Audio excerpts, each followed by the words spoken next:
first got into cars when I was about 15. I got my first loan out, bought a bagged one. That kind of snowballed into a body drop, and then it's like, well, we can't just run a little stupid 4-cylinder motor anymore, so we'll drop a V8 in it. Trucks will always be where my roots are. I'll always love them, and eventually down the track I will build another one, and I'll probably go as silly as I did. Dad's always been into cars. He knew he was ill. I was his full-time carer for quite a few years, and he always kind of, he got to the point where he couldn't work anymore. He was sitting around home and he was getting bored, and there was a lot of hot rod magazines, a lot of street machine magazines showing up on the coffee table, and one night he sat my girlfriend and I down at the table and said, look, I want to build a hot rod. And I went, okay, you don't need my permission to do that. And the 32 3-window was his pick. I'm Josh Cronin, and this is Bears 32.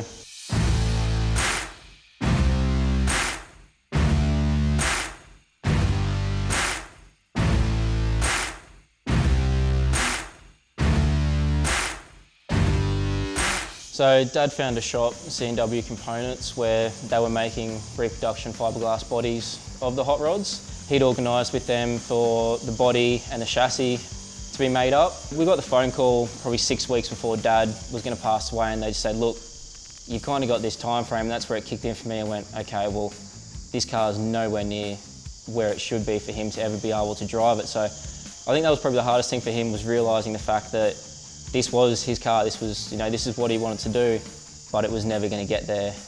There was a lot of, the whole family were always over, everyone was always, seeing how he was and everything like that. And I made, it was the last thing I said to him, that I promised I'd finish the car. And that was in front of the whole family, so that was something I took on, and all eyes were on me after that to make sure the car was finished. And when someone wants to do something so bad, you can't not finish it for them. And he only got to basically see the chassis, he didn't even see the body on the chassis, so that was always a hard thing.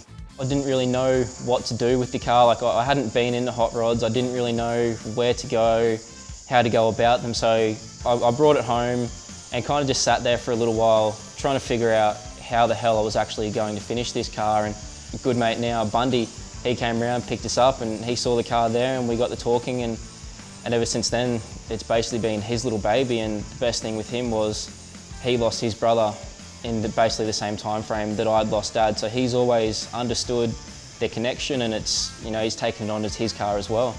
So the car followed him then, it went with him to Logan Village Smash, where he was working with his old man. He left there and then came to East Coast Race Cars, and then ever since then they've just gone to town on it, and they've understood that it had to be a good car to honour his memory. So I hadn't met Craigo until the day that I brought the car here. Everything was organised through Bundy to bring it here, and I didn't really know what to expect. It was kind of just going in there blind, but Bundy said to me, he goes, he's the best in the business, and this is where the car should be finished off. So I went with his advice on it, and it couldn't have panned out any better. They specialise in nearly everything here, from ground up restos to minor little jobs to drag cars, and it's, Craigo's been a very traditional hot rod guy. You can see it in his cars, and I think the biggest turning point was when the chassis came back from paint from Pat's Pro Restos.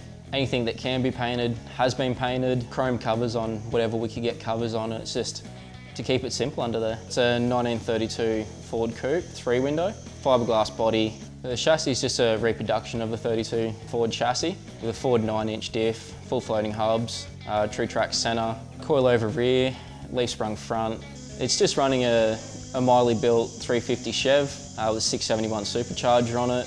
I guess you're going to get a lot of people that are purists and say, why would you put a Chev in a Ford? But that was Dad's call, and he always said if you want to rev it, Chev it. That's why he went with that motor, and I can't complain. It sounds awesome, drives great, and it's got the power I need it.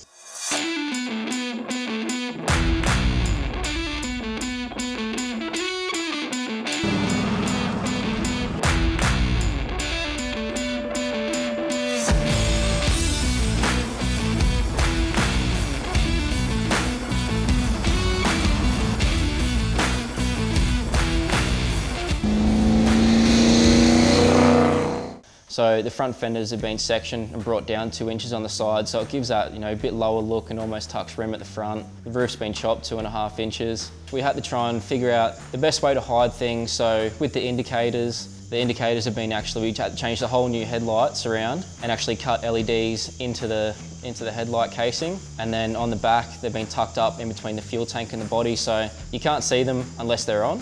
The interior, it was never supposed to get crazy. It was always one of those things where it had to be pretty much all one colour.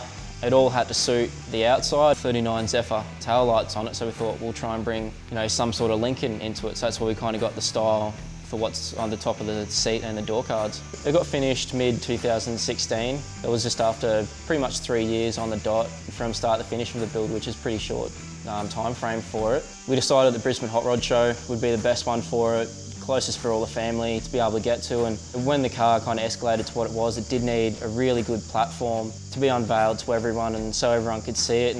And look, I'm still a bit hazy on the day. It was an emotional day for me. I thought I was good, I'd seen the car for days before, we'd spent the day cleaning, setting up. I'd seen the car, I thought I was good. I remember walking around, as soon as I saw one of my best mates' old mans, I lost it instantly.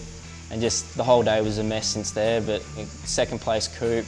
I got a top 10 and we made Motor X Superstars on its debut, so we were pretty overwhelmed with that. I'll keep doing some of the bigger shows this year. The car's doing well, so we may as well keep taking it there, and the only thing that'll be getting changed is getting a few little mechanical issues sorted out, so it's getting a little bit more power.